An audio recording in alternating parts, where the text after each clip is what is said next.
Cilacap terkini, Pilkada Cilacap perebutan alat kelengkapan dewan dan unsur pimpinan semakin ketat, eksklusif di seluruh pilkada.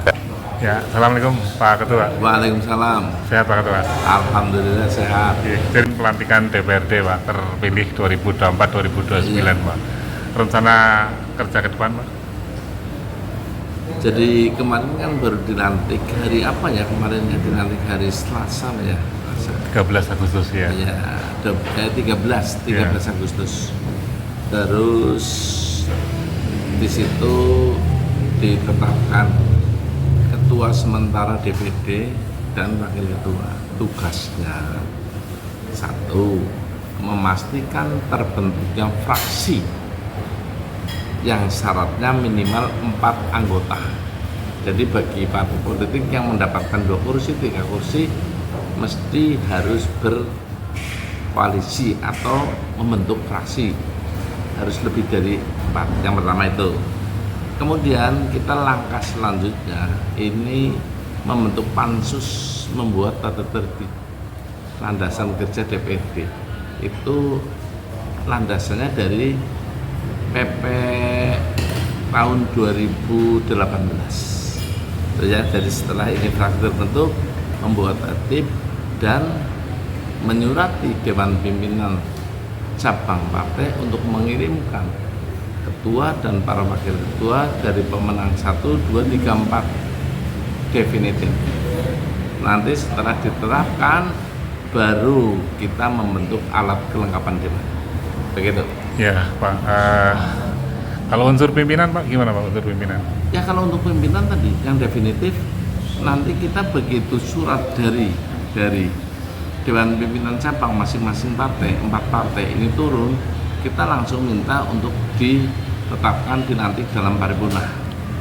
Ya, terus ini juga kita menyiapkan orientasi dan bimtek terhadap baik yang lama maupun yang baru, orientasi dan bimtek. Rencana tanggal 2 September di Semarang. Ya Pak, untuk jatah Pak dari 4 ini Pak, dari kalkulasi kursi yang ada, jatahnya ke mana saja? Jatah apa maksudnya itu? Pimpinan, unsur pimpinan. Oh, pimpinan bukan jatah. Sesuai Undang-Undang MD3, berarti ketua DPD-nya dari PD Perjuangan, kemudian wakilnya dari PKB, yang ketiga wakilnya dari, kalau enggak Gerindra, Golkar, yang keempat berarti kalau enggak Gerindra, Golkar itu. Jadi PD Perjuangan, PKB, Golkar, Gerindra. Oke. Dari nama-nama yang diusul itu dari partai yang bersangkutan Dari Pak? partai yang bersangkutan dan rekomendasinya DPP. Ya, kalau misalnya ada konflik internal Pak di dalam partai itu Pak, misalnya atau gimana Pak? Itu kan masuk ke DPD sudah tidak konflik, sudah bentuk keputusan partainya. Ya, Tidak ada konflik di DPRD. artinya dalam hal ini ketua DPRD tidak ada campur tangan ya? Tidak ada, karena ketua DPRD-nya juga nantinya bersamaan rekomendasinya dan diparipurnakan bersama-sama. Ya, untuk mekanisme AKD Pak, Ya. artinya kan ada badan legislasi, banggar dan seterusnya Pak. Ya. Ini nanti gimana Pak? Ya nanti setelah ada tata tertib, setelah bimtek dan orientasi, setelah fraksi, terus kemudian tatibnya sudah selesai, terus kita mendapatkan surat dari 4 partai, kita lantik, kita tetapkan, nanti baru kita membentuk AKD. Alat kelengkapan dewannya ada komisi, ada badan anggaran, ada badan musyawarah, ada Bapemberda, dan ada badan kehormatan yang nanti diisi oleh kesepakatan partai. Ya, itu bentuknya apa Pak? Apa bentuk lobby atau bentuk koalisi atau memang pemenang ketua atau gimana Pak? Itu kesamaan pikir saja antar anggota fraksi dari masing-masing fraksi. Jadi misalkan nanti fraksi-fraksi itu kan berkomunikasi. Nanti bisa juga komisi A mereka akan berunding bersepakat diisi siapa, B siapa, baik ketua, sekretaris maupun wakil ketua. Ketua BK-nya siapa, ketua Bapemberda-nya siapa. Nah, itu dirembuk oleh mereka dalam bentuk paripurna internal. Ya Pak, banyak orang mengatakan lobby-lobby politik ke Pak Taufik Pak. kuncinya jadi nang Pak Taufik Pak. AKT Pak, kepriye Pak? Menurut saya nggak semuanya benar. Karena apa? Sekali lagi saya ketua, bukan kepala. Kerja di DPRD, keputusan di DPRD adalah kolektif kolegial, termasuk dalam pembentukan alat kelengkapan. Jadi saya kepengen A, kalau seluruh anggota kepengennya B, ya saya kalah. Nggak ada hak prerogatif dalam hal itu.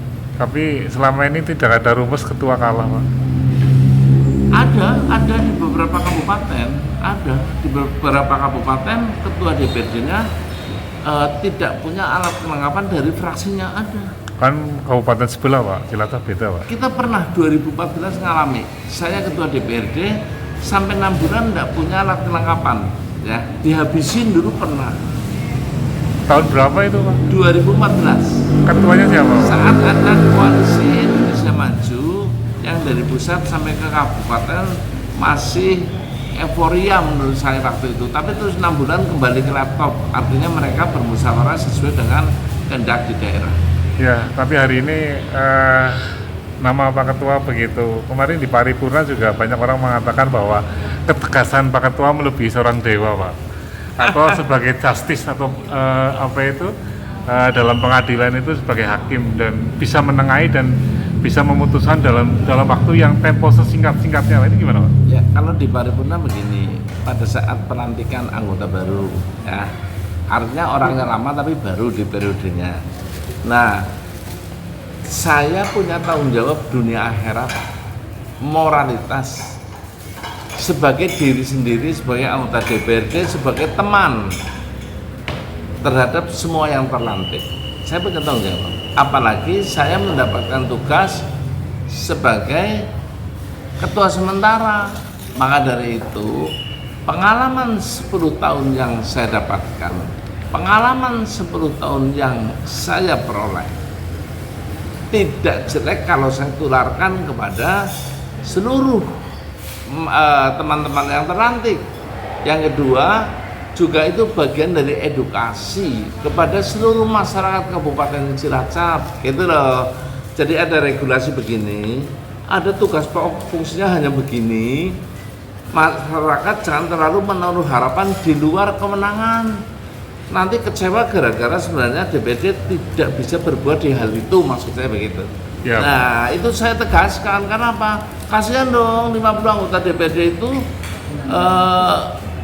RKPD nggak bisa macam-macam, tapi jangan bisa semuanya nanti jadi salah, gitu loh. Ya Pak, sampaikan Pak pada teman-teman anggota DPRD yang lama mungkin sudah terbiasa Pak, tapi yang baru bagaimana nanti proses ke depan ini masih meraba-meraba Pak, silakan Pak. Ya, begini, nanti teman-teman sudah saya sampaikan kita sudah membuat grup. Ya, jadi surat pertama kita kirimkan kepada seluruh ketua partai politik untuk segera mengirim anggotanya masuk dalam fraksi apa, fraksinya namanya apa, siapa saja dan strukturnya berapa. Segera berproses. Setelah itu kita akan segera membuat pansus tata tertib.